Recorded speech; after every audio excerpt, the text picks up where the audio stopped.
Bonjour, Geneviève Méchali, consultante en décoration et aménagement d'appartements. Nous sommes ici dans un studio que je viens de finaliser et je vais vous parler des rangements. Alors ici, pour la cuisine, nous sommes devant un module très compact qui regroupe vraiment toutes les fonctions nécessaires pour la cuisine, et les cuisinistes actuellement ont une offre tout à fait intéressante pour les espaces restreints comme les studios, et donc on a vraiment tout dans un linéaire de 2 mètres. Donc par exemple, il y a une mini machine à laver, plaque de cuisson, hotte qui est intégrée, l'évier, du rangement, le four, le frigidaire. Il y a vraiment tout sur 2 mètres, c'est formidable. Ici, on a utilisé tout le linéaire de cette paroi pour mettre du rangement. Donc des placards, des étagères, mais aussi au milieu, un lit escamotable. Donc on a optimisé le maximum de linéaire pour mettre le plus de choses possible dans une profondeur très restreinte, c'est-à-dire 40 cm.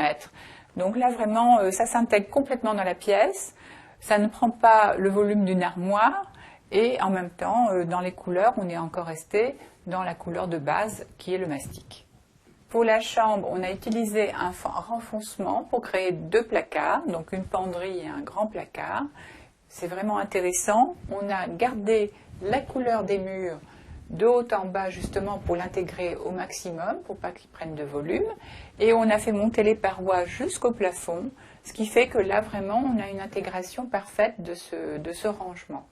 Les fabricants de literie ont bien compris le manque de place crucial dans les appartements parisiens et donc ont lancé l'idée de ce sommier-coffre dans lequel on peut ranger énormément de choses d'une manière assez compacte et discrète dans le sommier qui s'ouvre à l'aide d'un vérin très facilement et qui permet de ranger tout ce qui est oreiller, couette, valise, que sais-je, parce que vraiment là on a un espace sous le lit qui est tout à fait bien organisé et d'une manière très compacte et très discrète. Voilà.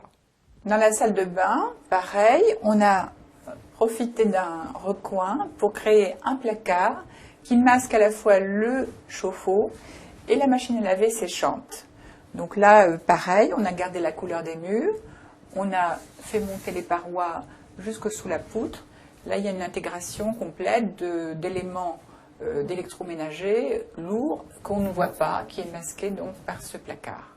Même dans les toilettes, vous avez de la place qui peut être exploitée au-dessus de la cuvette. On a laissé une petite niche décorative, mais au-dessus, vous avez un placard où vous pouvez ranger tous les éléments de nettoyage, les produits pour récurer, etc.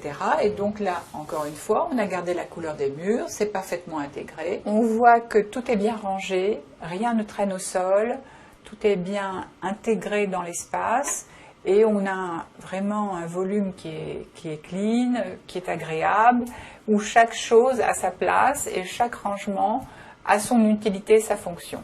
En conclusion, n'hésitez pas à réfléchir à tous les espaces de rangement dont vous avez besoin et comment les répartir dans l'appartement le plus efficacement possible.